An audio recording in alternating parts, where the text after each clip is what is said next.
ओम सादर प्रणाम गुरु जी। सर, मैं एक साधक हूँ और मुमुक्षु भी।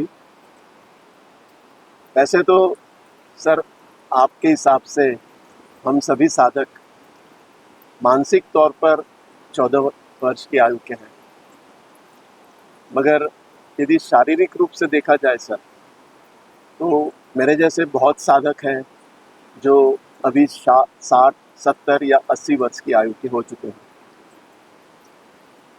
सर, मेरी और मेरे जैसे अन्य कई साधकों की एक जिज्ञासा है कि हम सब शीघ्रता से मोक्ष की ओर कैसे प्राप्त कर सकें।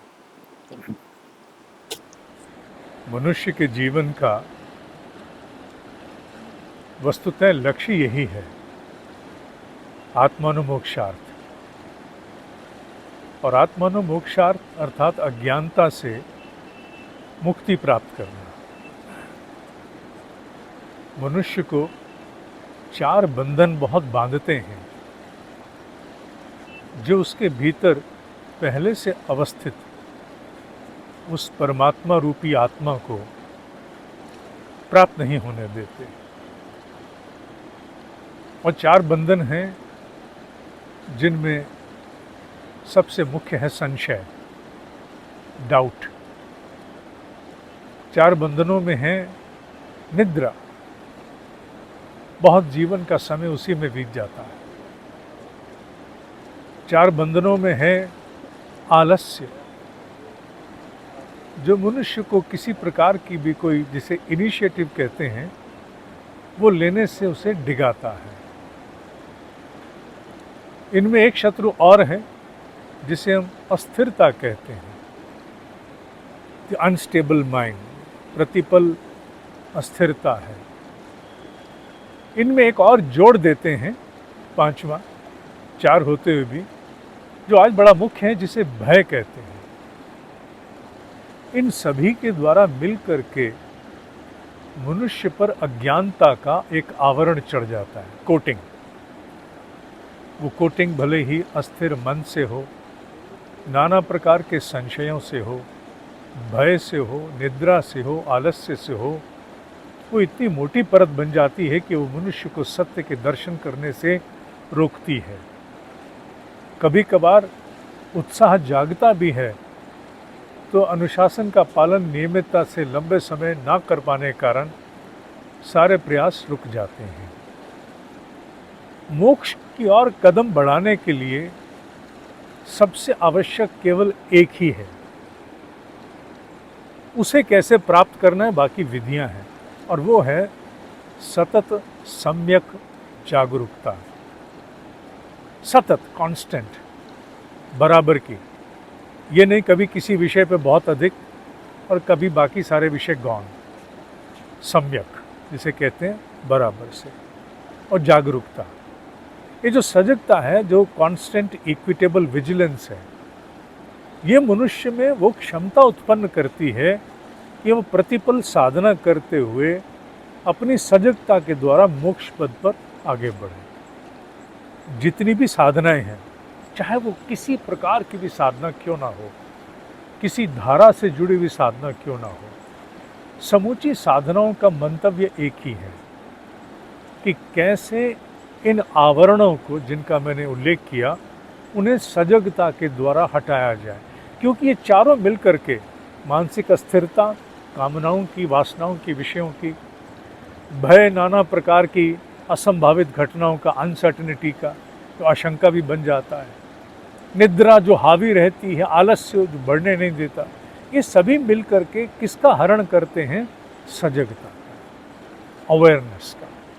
सजगता ही ऐसी है जिसका उपयोग करके ये अपना अपना खर्चा चलाते हैं। भय का खर्च सजगता से चलता है, निद्रा का खर्च भी सजगता से चलता है, क्योंकि निद्रा में भी एक सजगता की अवस्था है जिसे हम स्वप्न कहते हैं। जागृत में संशय नहीं जीने देता, जागृत में भय नहीं जीने देता, आलस्य नहीं जीने देता। मूलतः इन सब को, इन सभी के जितने भी कौरव हैं, इन्हें जिस द्रौपदी का चीरहरण करना है, उसका नाम सजगता है।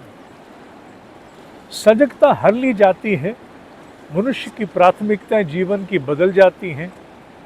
ये मनुष्य की प्राथमिकता कि भी मैं आत्मा और मोक्षार्थ की ओर आगे अग्रसर हूँ, ये जीवित होते हुए भी मृत प्राय बना रहता है, कभी कभी जागता है। कामनाओं के प्रति जो ललक है वो सारे आध्यात्मिक पुरुषार्थ को खा जाती है। इसलिए सजगता किस प्रकार हम लाएं, वही सुनिश्चित करेगी कि मोक्ष पद की ओर यात्रा अग्रसर हो। ऐसा ना केवल ब्रह्मज्ञानियों ने कहा है, अपितु जो छोटे मोटे प्रयासों से मार्गदर्शक स्वरूप हम अपना और अन्य का अनुभव लेते हैं, वो यही निकल के आता है कि सजगता के साथ किए गए समझौते मनुष्य को उसके चरम लक्ष्य को प्राप्त नहीं होने देते। मनुष्य जितनी भी चेष्टा करता है उसका हरण यही आके कर लेते हैं। नियमितता और अनुशासन के द्वारा हम वस्तुतः सजगता को ही जीवित रखते हैं।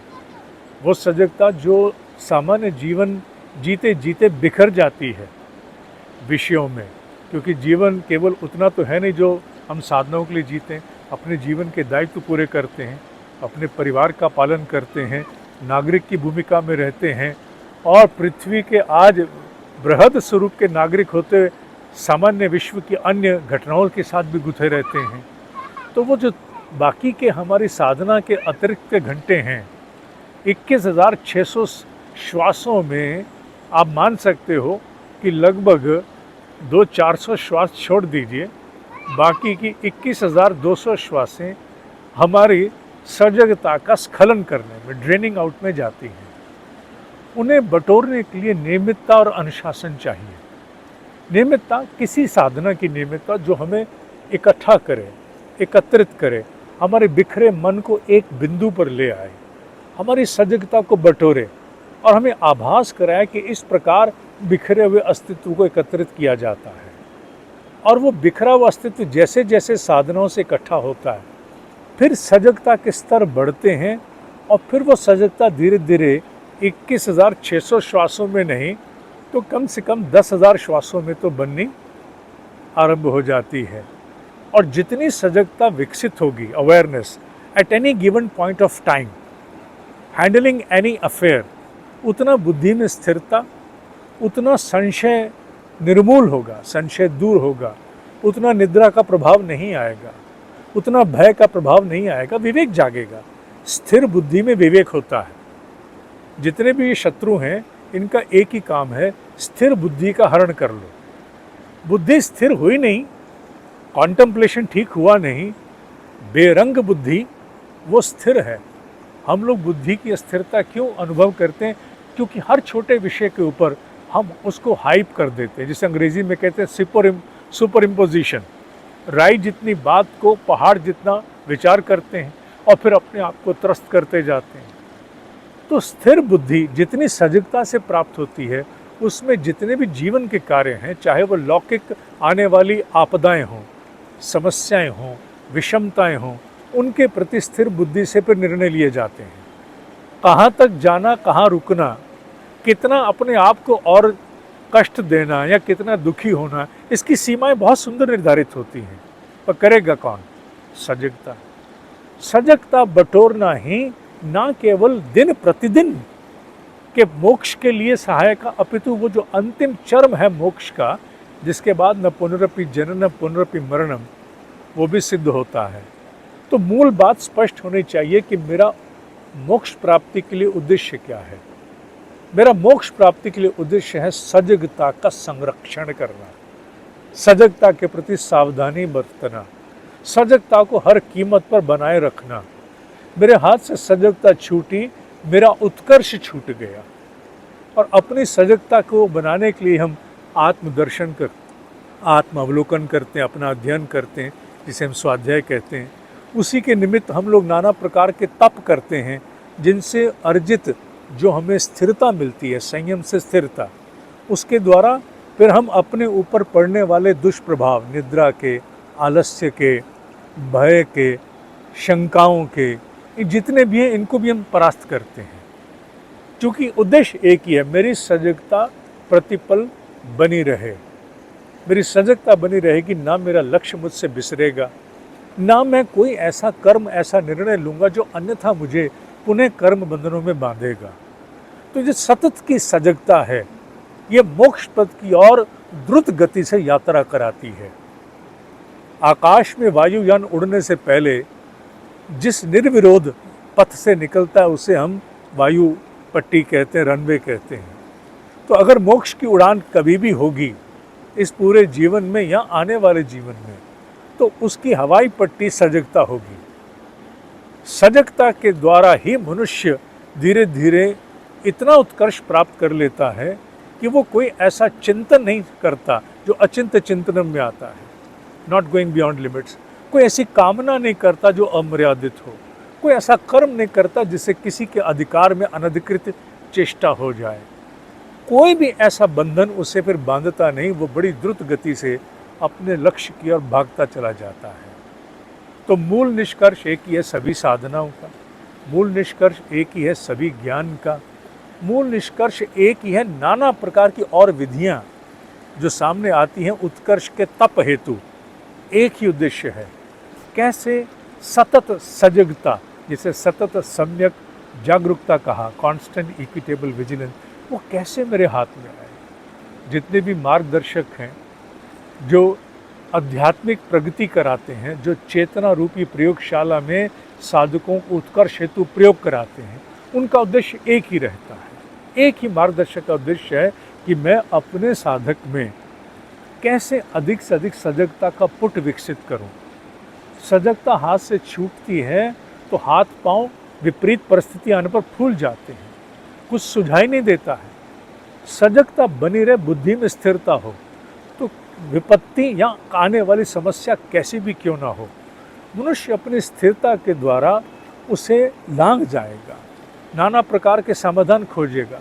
मैं कहता हूँ समाधान नहीं भी मिला, कठोर प्रारब्ध भी आ गया, तो भी वो उसे झेल पाने में इतना सबल होगा, वो खंड खंड विखंडित नहीं होगा, क्योंकि उसकी सजगता उसे इस बात का आश्वासन देगी कि ये स्थिति आई है, निकल जाएगी। ये स्थिति में कोई ऐसा कदम ना उठाऊं जिससे मैं आज बिखर जाऊं, अपने कर्म बंधनों को और बना दूं, मेरे मोक्ष पद की यात्रा में कोई समझौता हो जाए। तो मेरी मोक्ष पद की यात्रा में आने वाली समस्त बाधाओं को जिस शस्त्र से मुझे निर्मूल करते चले जाना है, वो मेरी सजगता है। मैं कौन सी साधनाओं, कौन सी पद्धति, कौन से ज्ञान, कौन से मार्गदर्शक के द्वारा अपनी सजगता को अपने अधिकार में ले आऊं। हमारे यहाँ शास्त्रों में मनुष्य में सबसे उत्तम बुद्धि को माना गया। गायत्री भी बुद्धि की देवी है, धियो यो नः प्रचोदयात्। बुद्धि से तात्पर्य क्या है? जो विवेचना करना जानती है, डिस्क्रिमिनेशन करती है, डिस्टिंग्विश करती है। और वही नीर क्षीर विवेची, उसका हंस इसीलिए वाहन बना कि वो नीर क्षीर विवेकी है, नाना प्रकार के फैक्ट्स को सिंथेसाइज करती है, बायस्ड नहीं है, पहले से रंगी हुई मानसिकता नहीं है, यही तो उसका कार्य है। तो गायत्री का तात्पर्य एक ही है, अर्थात सजगता को किसी प्रकार बटोर लेना। सजगता ही मोक्ष पथ के अधिकार हेतु द्रुत गति से चलाने वाली ईंधन, ऊर्जा, उपकरण, नाना प्रकार के नाम भी हम लें तो सत्य एक ही निकलेगा। How do we retain our awareness at all movements? 21,600 श्वासों में नहीं तो कम से कम 10,000 श्वासों में अगर सजगता आ जाए। इसी निमित्त नाना प्रकार की जैसे अजपा साधनाएं हैं, उनका उद्देश्य एक ही है, सजगता कैसे बटोरें। सावधानी हटी, दुर्घटना घटी। सावधानी पहले, भाग्य बाद में, कहा जाता है ना। तो सावधानी का अर्थ क्या है? सावधानी का एजिलिटी, एजाइल कहते हैं, अटेंटिव कहते हैं। इसका तात्पर्य एक ही है कि प्रतिपल मुझे बोध रहे कि मैं एक यात्रा में हूँ। इस यात्रा के द्वारा जो कुछ भी उपार्जित है वो यहाँ से कुछ नहीं ले जाने वाला। पंच भौतिक सृष्टि से मेरे साथ जाने वाला केवल है तो मेरे अनुभव हैं, माई एक्सपीरियंसेस। मुझे कल को अगर जिस पूंजी से आने वाले जीवन में उत्कर्ष मिलना है या मुझे अंतोद्गत्वा परम उत्कर्ष मोक्ष मिलना है, वो मिलना मुझे मेरे अनुभव से ही है। Life is all about experience. and to give yourself meaningful experiences without accumulating any karmic bondage, ये सजगता से ही संभव है। माँ गंगा का प्रवाह हमारे पीछे है, पिता हिमालय का हमें संरक्षण है, इसीलिए कहते हैं गंगा की गोद पिता हिमालय की छाया। ये गंगा भी प्रतिपल सजगता का प्रतीक है। ना सजगता ये त्यागती है, ना सजगता वो त्यागते हैं। ये वो सजगता है जो प्रवाह के रूप में आगे बढ़ती है। वो सजगता है जो अडिग स्वरूप में अपने नियम और अनुशासनों पर चलता है। इन दोनों का शिक्षण लेते हुए हमें प्रेरणा मूलतः सजगता की लेनी है, उनको जिनके लिए प्राथमिकता अब जीवन उत्कर्ष है। जीवन उत्कर्ष कहें या मोक्ष कहें, बात एक ही है। मर्म में जाएंगे तो पर्याय हैं, दे आर सिनोनिम्स। तो यात्रा को निर्विघ्न रूप से आगे बढ़ाने के लिए हमें प्रतिपल सजगता को बनाए रखने के लिए, हर श्वास में बनाए रखने के लिए चेष्टाएं करनी चाहिए, क्योंकि माया के और प्रकृति के प्रभाव से उसको बिसरना है, वो बिखरना है। स्वाभाविक है, स्वाभाविक है, क्योंकि मनुष्य होने के नाते आहार, भय, निद्रा, मैथुन जैसे अनेकों ऐसे कारण हैं जो आकर के हमें बरबस कर देते हैं। इसमें इस प्रकार का भाव बना रहे कि मेरा मूल कर्तव्य है अपनी सजगता को बढ़ाए रखना। ये सारी साधनाएं इसी के निमित्त हैं, सारे तीर्थ के सेवन इसी के निमित्त हैं, सारे इष्ट इसी के निमित्त हैं कि सजगता के साथ समझौता नहीं किया जाए तो मनुष्य अपने उत्कर्ष पथ पर आरूढ़ रहेगा और निर्विघ्न रूप से वो आगे बढ़ता रहेगा। जीवन की धूप छाँव में, जीवन के उतार चढ़ाव में, कठिन और कष्टदायक परिस्थितियों में भी अनुकूलता अथवा प्रतिकूलता से ऊपर उठ करके मनुष्य अपने उस परम लक्ष्य की ओर निरंतर अग्रसर रहेगा। और क्या पूछना चाहेंगे? एक और आपसे इसमें हमारी इस आत्म उत्कर्ष और लक्ष्य प्राप्ति हेतु डेली रूटीन, दिनचर्या क्या होनी चाहिए और इसमें हमें कौन से डूज एंड डोंट्स फॉलो करने चाहिए, इसका भी थोड़ा कृपया। नियमित साधना निर्विकल्प है। नियमित साधना जिसके द्वारा सजगता बटोरी जाए, उसका स्वरूप आपका मार्गदर्शक तय कर सकता है कि आपकी प्रकृति के अनुरूप, आपकी वृत्तियों के अनुरूप आपकी कौन सी साधना होनी चाहिए। तो साधना विशेष तो आपका मार्गदर्शक ही आपको दे सकता है, पर वो नियमितता के साथ हो। जैसे लघु शंका नियमितता है, आहार नियमितता के साथ किया जाता है, तो नियमितता के साथ अगर निर्धारित समय पर बैठ करके जो भी साधना आपको दी जाए उसे हर सूरत में करना है, अपने आप को लात मार के करना है। क्योंकि मनुष्य की प्रकृति जो मूड आधारित है वो 4 दिन के बाद बिखरनी आरंभ हो जाती है, उसके बाद तप निभते नहीं हैं। पर स्वयं को कठोरता से लेकर के आड़े हाथों लेना और चलाए रखना, नियमितता के साथ समझौता नहीं होने देना। ये कह देना अपने आप को मृत्यु होगी तो नियमितता टूट सकती है, इससे कम में नियमितता का अनुशासन निभता नहीं है। नियमित साधना जो आपको दी जाए वो नित्य प्रति होनी अनिवार्य है, यात्रा में भी होनी अनिवार्य है। उसके लिए अगर कोई बहाना है तो एक ही बहाना है जो उसके लिए जिसे कहा जाए वैध है, वैलिड है, कि शरीर शांत हो गया। अन्यथा कोई बहाना उसके लिए बनता नहीं है। किसी भी अवस्था में वो नियम चाहे लेट करके पूरा किया जाए, पूरा करना अनिवार्य एक ही है। अभी केवल 2 बताऊंगा मैं, बाकी तो सजगता विकसित होती है तो जीवन में, लोक व्यवहार में, आहार विहार विचार में संशोधन धीरे धीरे आते हैं, वो एकाएक नहीं आते। कभी भी किसी के जीवन यापन के जो संशोधन है वो एकाएक नहीं सफल होते, they take time to cultivate. पर जिन 2 पर आपको अपने आप कठोरता से लेना है, दूसरा है रात्रि शयन से पूर्व आत्म अवलोकन, ऐसा आत्म दर्शन करना कि पूरे जीवन दिन का, हम एक दिन को एक दिन ना कह के जीवन दिन कहते हैं। सागर से एक जल की बूंद उठाओ तो सागर का प्रतिनिधित्व करते हैं, इट रिप्रेजेंट्स। उसी प्रकार एक मनुष्य का जो दिन बीता वो एक जीवन दिन है, जीवन जिया है ना। तो आज के जिए हुए जीवन में किस प्रकार का मेरा आचरण रहा, कहाँ उल्लंघन हो गए, आई ट्रांसग्रेंस्ड, मैंने कहीं ना कहीं ट्रांसग्रेंस कर दिया, मैं सीमाएं लांघ गया, जहाँ तक जाना था उससे आगे चला गया। ये सारा का सारा आत्म अवलोकन से ही संभव है। तो आत्म अवलोकन आप दर्शन प्रतिदिन होना चाहिए। ये नियमितता से दो हैं। धीरे धीरे अवस्था ऐसी आएगी कि जो रात्रि शयन से पूर्व का आत्म अवलोकन है, इसकी आवश्यकता समाप्त हो जाएगी, क्योंकि सजगता विकसित होगी। तो प्रतिपल, every passing moment, the observer, the examiner will travel with you.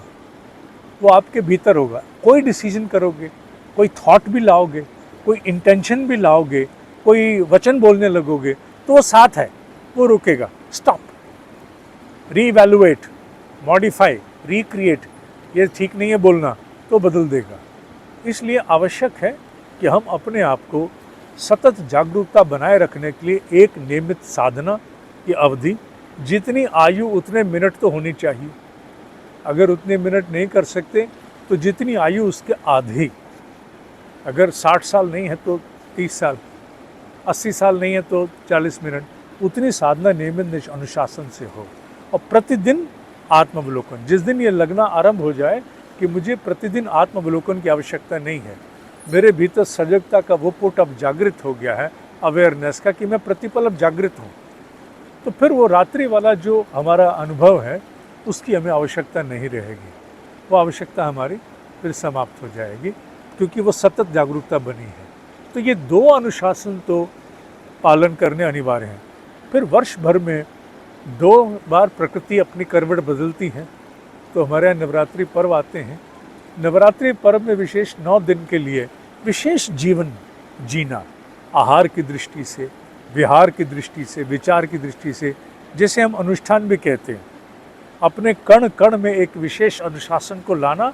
जैसे रोज हम सामान्यतः हम लोग थोड़ी सी ऊर्जा से भी जीवन चला लेते हैं, पर उन 9 दिनों में प्रकृति के साथ संयोग बिठा के और हम अपने पूरे सूक्ष्म स्तर पर भी हम इतनी ऊर्जा बटोर लें जो आने वाले फिर 6 महीने के लिए बहुत बड़ा संबल बने।